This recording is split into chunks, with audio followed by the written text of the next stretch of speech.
Gracias por mantener la sintonía con nosotros. Esto es El Rumbo de la Tarde. Estamos en tiempo de nuestra entrevista. Vamos a conversar con el doctor Juan Miguel Castillo Pantaleón. Él es doctor en Derechos Fundamentales de la Universidad Complutense de Madrid, Premio Nacional de Literatura en ensayo, en el segmento de ensayo político, ¿correcto? Ensayo político. Oh, Sí, es catedrático universitario, autor, abogado en ejercicio, ex juez, entre otras cosas. Bienvenido, gracias por acompañarnos, experto en derecho migratorio, obviamente, y gracias por estar aquí y ser parte del programa. bien, encantadísimo. ¿Me escuchan bien? Sí, Sí, sí, sí, sí, totalmente. Ok, perfectamente. perfecto.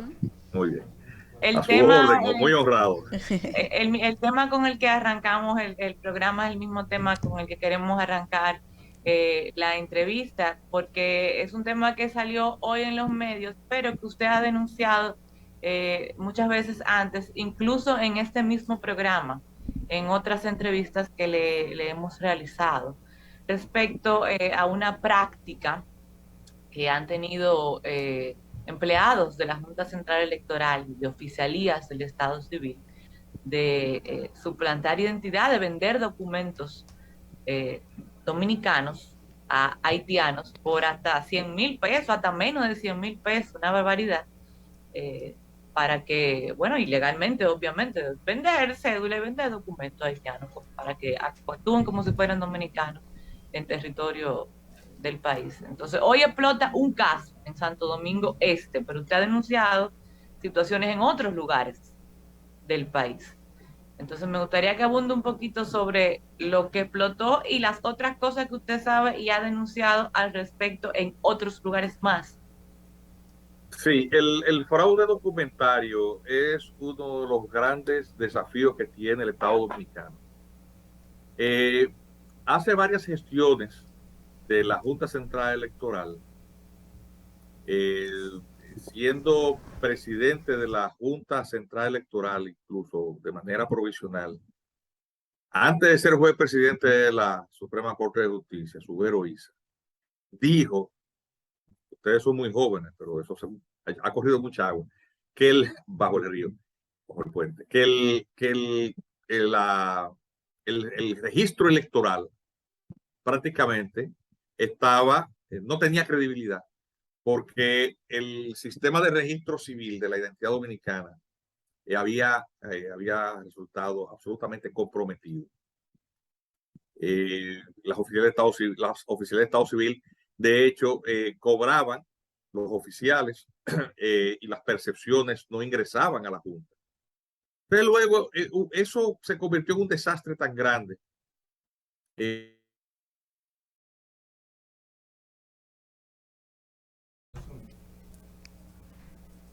Sí, parece que tuvimos Zoom, el invitado ya está entrando nuevamente. Ya lo tenemos. Sí, bueno, ya tenemos nuevamente el invitado. Recuerden que el invitado está a través de la plataforma de Zoom. Fue que se cayó el Sí, Zoom, ya correcto, regresamos, se nos ahí cayó a está. los dos, ya volvimos. Ya, continúe, continúe. ok, entonces, desde aquella ocasión, es decir, esto no es nada nuevo, esto es una amenaza permanente que ha tenido sus picos y ahora de nuevo situaciones que se encontraban bastante superadas y mejoradas, de nuevo muestran la falta de continuidad en las políticas públicas. Luego con la designación de Roberto Rosario, porque aquí hay que reconocer los méritos. A usted le puede caer bien o mal una persona, pero si ha hecho algo bien, al margen de sus preferencias políticas, usted tiene que reconocer los aportes que ha hecho. En esa época la Junta Central Electoral tenía dos cámaras, la Cámara Contenciosa y la Cámara Administrativa. La administrativa era presidida por Roberto Rosario y la contenciosa por Mariano Rodríguez. Y había un presidente de la Junta Central Electoral. Entonces, posterior a eso, ellos pararon la expedición de actas, de copias de actas que adolecieran de alguna irregularidad o del incumplimiento de formalidad exigida por la ley. Y entonces, esa fue aquella famosa circular 12.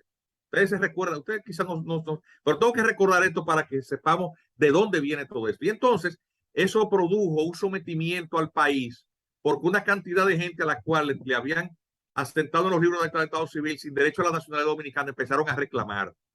Entonces, eso dio lugar a una discusión muy amplia y un sometimiento al país, porque el gobierno dominicano, sin cumplir con la formalidad de someter esto a la sanción congresual, reconoció el instrumento con una simple carta, el reconocimiento de la competencia de la Corte Interamericana de Derechos Humanos, y el país fue sometido por producir supuesta apatría y violación a los derechos de las personas, a su identidad.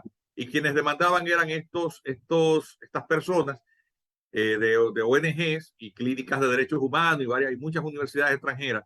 Y esa es la ocasión en la que el país es sentado en el banquillo de los acusados, con una serie de sentencias que fueron cayendo en cascada, porque esa cama estaba hecha en la comunidad internacional para forzar a la República Dominicana a otorgar nacionalidad dominicana a todo aquel que alegase haber nacido aquí, aunque realmente las condiciones de la adquisición de la nacionalidad por jus soli no se satisfacieran, porque son hijos de extranjeros en condición migrante de tránsito. Los extranjeros obviamente están en esa macro categoría. Todo el que no es residente es porque está en tránsito. Turismo, lo que sea, visitante de negocio, tripulante, personal turístico de organismos internacionales o intercambio educativo o cultural. Todas esas muchísimas subcategorías migratorias de no residentes obviamente son los que se consideran en tránsito. Entonces, eso dio lugar a una serie de sometimientos y sentencias y condenas contra el Estado Dominicano. Y entonces ahí la Junta Central Electoral se empantalona.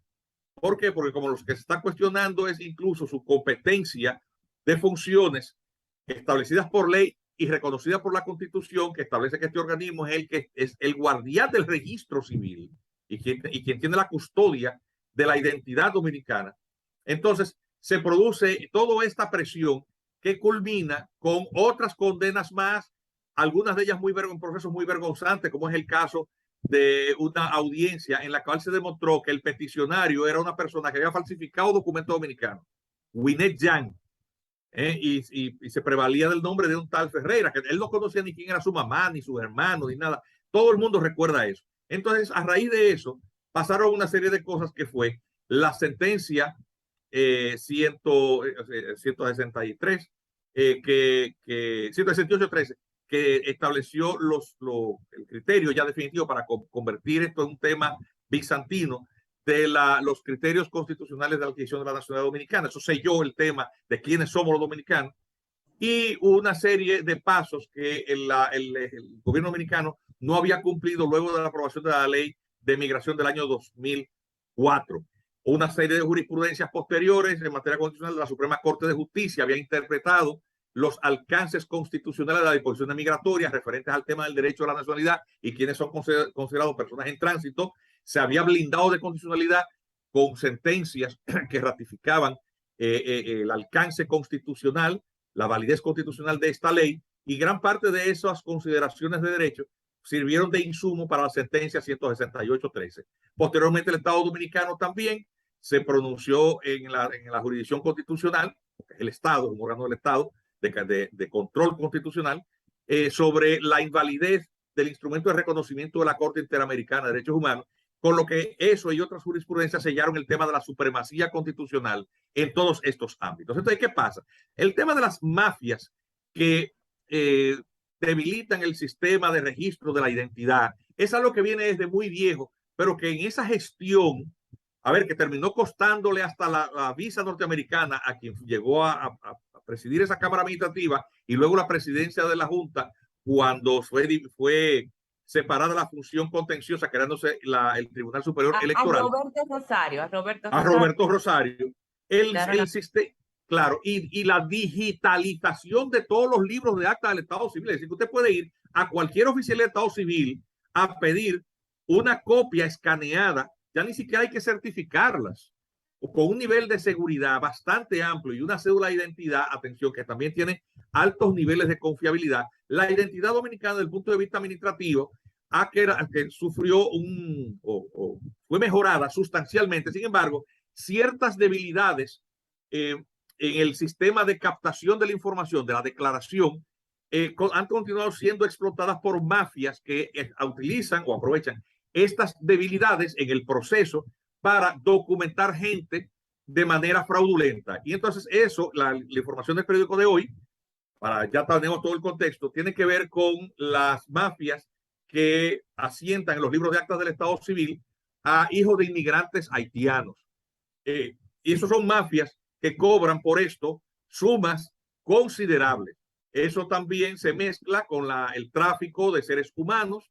Hay combos completos, el tráfico de parturientas, combos en el sentido de que traen a la parturienta, la hacen parir en un hospital dominicano que pagamos los contribuyentes dominicanos. Hay muchísimo dinero que se paga de por medio por ese tráfico. Y el combo puede incluir la provisión de la documentación como dominicana, suplantando la identidad de las madres o falsificando a su vez también la identidad de la madre, haciéndola aparentar como dominicana.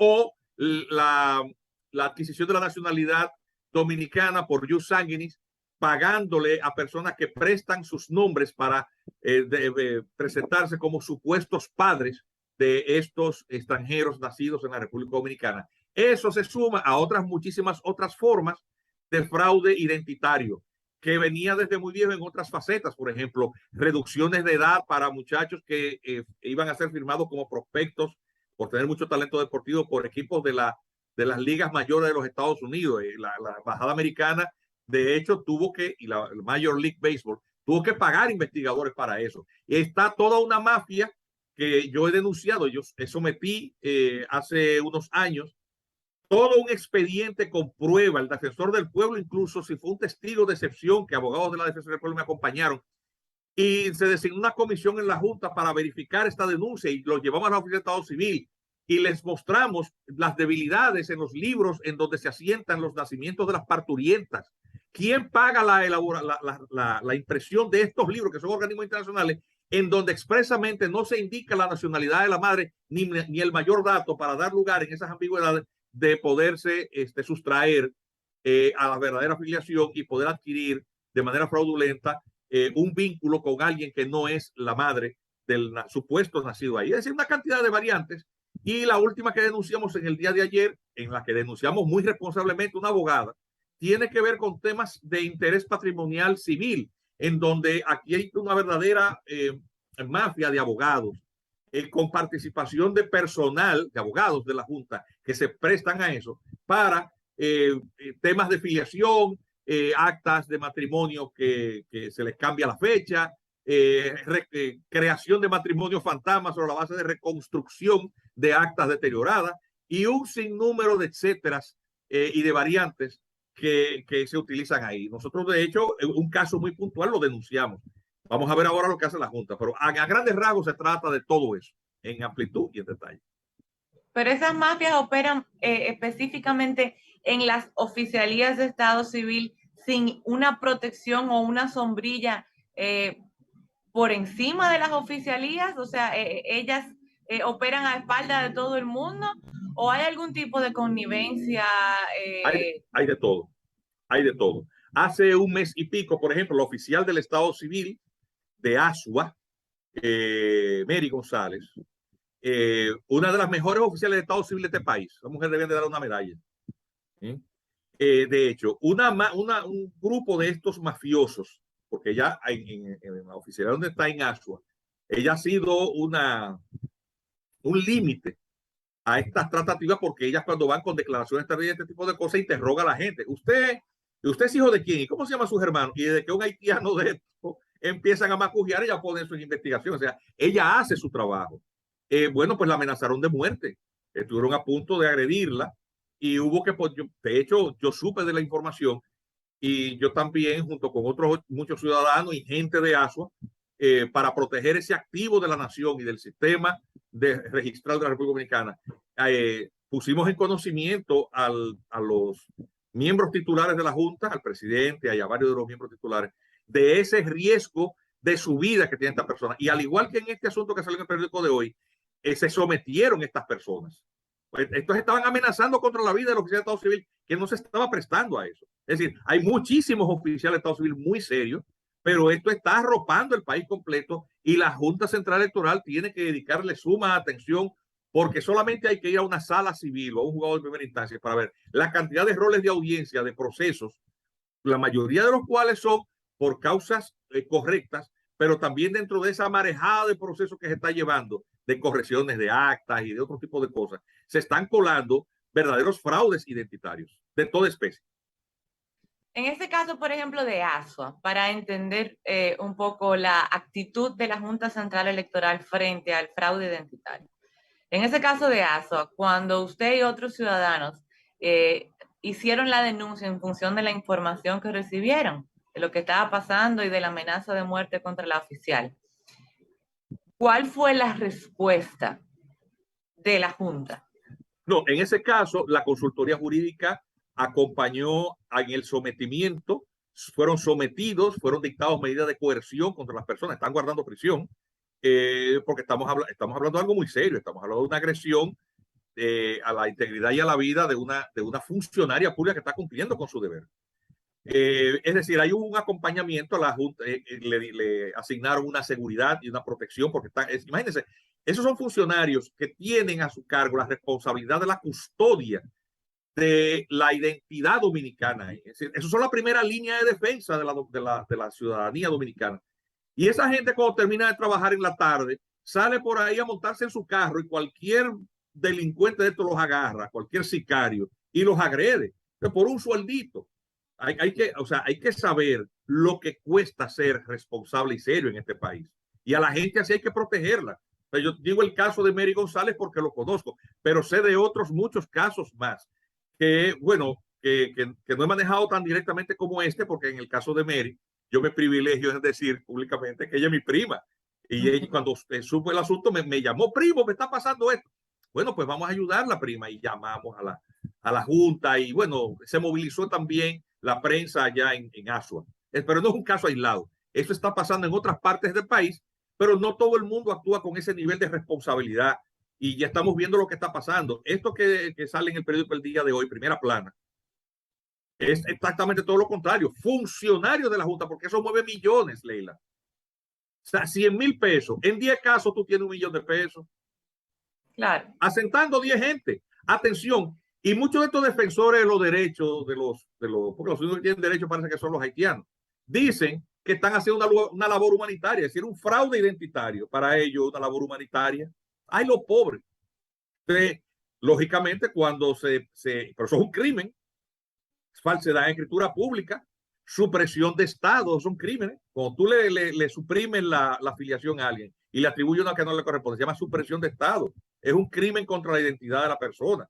Peor aún, falsificar los documentos, afectar la identidad de personas, gente que se ha ido fuera, no ha renovado su visa y de buenas a primeras cuando vienen al país resulta que hay un rubio de esto, color llanta, con la cedulado, con el número de cédula. Eso ha pasado muchísimas veces. Muchísimas veces. Todos, yo creo que no aquí un dominicano que no conozca al menos un caso de eso. Y eso se está multiplicando. Le hemos dicho a los miembros de la Junta que me privilegian con el trato cortés, siempre abierto, tengo que reconocer eso. Román Jaques, el presidente, Dolores Fernández, que son gente muy decente y muy capaz. Tengo que reconocer que ellos, tantas veces como se les ha denunciado esto, ellos actúan. Pero estamos en presencia de la necesidad de una dimensión tal que requiere una cruzada nacional, de nuevo, para salvaguardar nuestra identidad, porque es que al final de cuentas, en la forma acelerada en que esta descomposición y este deterioro va, con el colapso del Estado haitiano, nosotros no sabemos como nación qué va a terminar aconteciendo. Y una pregunta, licenciado Juan Miguel. ¿Usted cree que esa mafia, aparte de la identidad nacional, también se da en el tema de las visas en los consulados dominicanos allá en Haití? No, eso es un negocio. Eso es una empresa. Ustedes saben lo que era la patente de Corso, ¿verdad?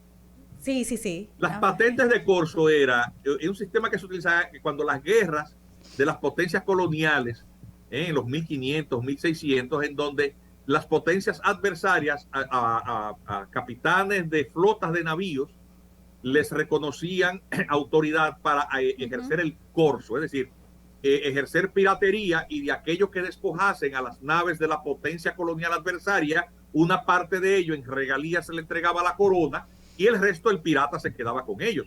Por eso Francis Drake, para nosotros los dominicanos, no era más que un pirata bandido, pero para los ingleses era una especie de héroe en medio de la guerra entre Inglaterra y España.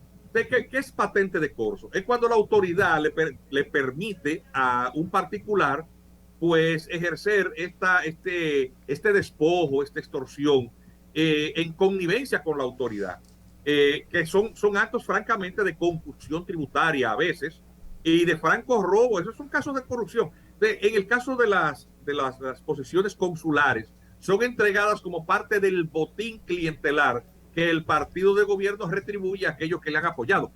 Gastaste tantos millones durante la campaña, ven que te voy a nombrar de cónsul en Puerto Príncipe para que te haga rico en 6 meses. Entonces ese tipo empieza a vender tropecientas mil visas, que eso es legal porque es su competencia, a $200. Digo, lo que estoy diciendo es eso.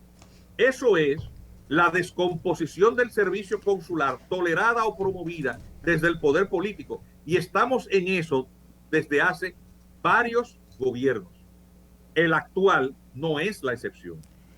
Juan Miguel, usted... Lo hizo el anterior y el más anterior, el más anterior. Yo tengo una preocupación, yo escuchando la denuncia que usted ha hecho sobre esta información y todo. Usted dice que se ha denunciado en varias ocasiones, se ha presentado y todo. Entonces, ¿en qué ha quedado al final de todo? ¿Cuál ha sido el proceso? Porque entonces si existe esta mafia, se han hecho las denuncias, entonces... Mira lo que ocurre. Por ejemplo, te voy a poner el caso porque es ilustrativo. Cuando yo fui enterado de cómo en las maternidades se suplantaban la identidad de las madres dominicanas, utilizaban identidad de madres dominicanas, para suplantar las madres parturientas haitianas, lo primero que hicimos fue constatar en una de las maternidades, porque obviamente cuando uno tiene el privilegio de acceder a los medios de comunicación de masas, porque a uno le entrevistan, porque uno es un profesional que domina ciertas cosas, por las razones X, que uno tiene este privilegio que es hablarle al público a través de los medios de comunicación. El ciudadano que tiene a su cargo ese privilegio tiene que ejercerlo con todo el nivel de la responsabilidad que le ha sido puesto a su cargo por una circunstancia de vida, que en mi caso. Es decir, yo no trabajo para la Junta, yo no trabajo para el gobierno, yo lo que soy un abogado y un ciudadano igual que cualquier otra persona que me está mirando. Pero si me ponen un micrófono en la boca y sé de algo que es grave, yo tengo que cerciorarme primero para que la denuncia no quede como un ejercicio de tremendismo. Ese es el ejercicio de la ciudadanía responsable. Atención, sin perseguir con ello una figuración, ni un vedetismo, ni un protagonismo, porque, a ver, a ser responsable como ciudadano, a lo único que uno convoca es a muchísimas malas voluntades de parte de la gente que se siente descubierta por estas tropelías. Entonces nosotros hicimos la verificación y entonces fuimos a la Defensoría del Pueblo, porque hay que utilizar todas las herramientas que el Estado Dominicano tiene. Pusimos la denuncia también en la oficina del Defensor del Pueblo. Doña Zoila Martínez, muy escandalizada, dijo, pero eso es así, sí, eso se está haciendo en tal oficialía de Estado Civil y en tal maternidad. Y ella ahí mismo llamó a 2 ayudantes. ¿Y usted puede ya mostrar eso ahora mismo? Sí, cómo no. Y le asigna, le estoy diciendo una cosa cómo funcionó para que entiendan. Y reconociendo los nombres de los ciudadanos que han ejercido funciones públicas, que lo han hecho muy bien. Y entonces esa señora asignó 2 abogados. Dígale a doña Zoila, mire, para acompañen al doctor que van a ir a una maternidad y vean a ver si eso que está diciendo es así. Eso fue friendo y comiendo, eso no fue que una cosa de mucho protocolo. ¿Lo seguimos en su carro? No, vengan en mi carro para que no se pierdan en el camino, que para una jurunela que vamos, una maternidad de esa pública. Y cogimos para allá, para Los Minas. Entonces agarramos y me las llevé al departamento en donde se asientan en los libros el ingreso de las parturientas y el procedimiento. Y obviamente le pregunté de nuevo lo que le había preguntado ya la persona que me había atendido la vez anterior y que me había dicho de todo esto. Y ella evidentemente repite lo mismo ahí, pero no solamente eso, le agregó otros detalles que no me había dado a mí de los niveles de las mafias. De ellas tomaron nota, yo también tomé nota, tomamos fotografías de todos estos libros y fotografías de todo lo que estábamos nosotros verificando en presencia de ella, eran testigos de excepción, para que ella rendiera un informe, pero yo iba a ejercer mi responsabilidad porque había hecho esa denuncia pública en un medio de comunicación y no quería que saliera ningún funcionario o algún relacionista público, como siempre los hay, ni ningún comunicador mercenario, porque de eso está lleno este país, a desmentirlo. El que va a desmentir lo que yo tengo, que sepa para dónde va, porque yo soy una criada muy respondona. Entonces agarré y entonces volvimos a la Junta. Preparé entonces una comunicación con todos esos anexos. Y no había pasado una hora de yo depositarlo, como me estaba llamando Roberto Saladín, que era juez de la Junta. Castillo, ¿qué está pasando? Yo he visto esto, veo que me mandaste copia. ¿Qué es esto? Digo, eso pasó. Mire, yo fui acompañado de abogados de la Defensoría del Pueblo. Me dice, pero yo voy a hablar con el presidente. Si él te cita, ¿tú puedes venir? Digo, para eso estamos. No habían pasado 2 horas y ella me estaba llamando que si yo podía ir. Y me recibieron los 5 miembros de la Junta Central Electoral de entonces, empezando por Julio César Castaños. Y todos los demás. El asunto es que yo llegué y lo primero que cuando dime, no, como que explíquenos, digo, mire, ustedes han ido a una maternidad, ustedes saben cómo es el proceso. Ellos no sabían realmente cómo es el proceso que ocurre antes de la declaratoria de nacimiento en la Oficina de Estado Civil. O sea, todo el procedimiento anterior entre el parto y la declaratoria en la Oficina de Estado Civil con la constancia del nacido vivo, ellos ignoraban cómo era la mecánica burocrática y las muchas falencias y vicios que había. Y en él es donde se articulaba muy astutamente esta mecánica fraudulenta. El asunto es que yo me llevé una laptop, le dije, miren, que ahora mismo se lo voy a enseñar para que ustedes entiendan. Y entonces le enseñé con un mouse, vengan, acérquense para que vean en la pantallita de la computadora cómo es que funciona eso. Ellos se estaban rascándose la cabeza y poniéndose la mano en la cabeza. Y eso es así. Sí, así es que se hace ese fraude. Entonces inmediatamente ellos designaron al jefe de inspectoría, Juan Bautista, un hombre también muy responsable, con el encargo del pleno de verificar todo eso. Al día siguiente me estaba llamando este director de inspectoría. Fíjense que eso es algo que hizo un simple ciudadano, utilizando las herramientas que la ley y las instituciones se supone ponen a cargo de ellos y a disposición de la ciudadanía. Y de nuevo repetí el periplo y agarré a este señor y lo llevé allá. Y después que terminamos y él vio todo y verificó todo otra vez, digo, venga, que ahora lo voy a llevar donde están las responsabilidades de ustedes. Y lo crucé 2 cuadras después a la oficina de Estado Civil cercana. Ahí los empleados, yo les fui preguntando delante de él, pero díganle, ¿a cómo es que se paga aquí la declaratoria de un hombre, de un supuesto hijo nacido ahí? Oh, esa mafia funciona aquí mismo en la puerta a 3,000 pesos. Una pregunta, licenciado Juan Miguel, ya para finalizar, que ya estamos terminando el tiempo encima.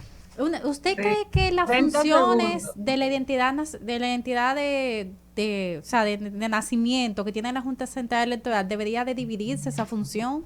O sea, que solamente se carguen de lo electoral y podamos tener otra institución, vamos a decir, más robustas. Eso tiene que ser supervisado con criterios rigurosos. La Junta tiene que volver sobre sus pasos en eso. Yeah. No puede ser que el que llega sea para tirar piedras para la gestión de otro. Puede caer mal la gestión de Roberto Rosario en otra cosa. Pero en eso hay que seguir esa línea, que fue la primera vez que se tomó el tema del rescate de la credibilidad del registro electoral. Señores, hoy nosotros vamos, cualquier ciudadano de ustedes, para cualquier oficialía, y en línea usted encuentra el acta de nacimiento que usted declaró en Bonao o en Pedernales. Eso es así, señores. Eso fue una conquista de la nación dominicana. Poco importa que haya sido en la gestión de una persona que a lo mejor no te caiga bien, pero sobre ese nivel de rigor y de hacer funcionar bien la escuela del Estado Civil, el EFEC, el Instituto de Formación del Estado Civil, y de nombrar personal idóneo, volver sobre eso. La Junta está obligada a hacerlo para seguir protegiendo y garantizando la identidad nacional y con ello la cohesión nacional. Así. Bien, ya nos vamos. Muchísimas gracias por habernos acompañado en la tarde de hoy. Y a ustedes gracias por la sintonía. Mañana a las 4 aquí para otra entrega del programa. Mientras tanto nos despedimos. Sigan con la programación de Rumba y hasta mañana. El rumbo de las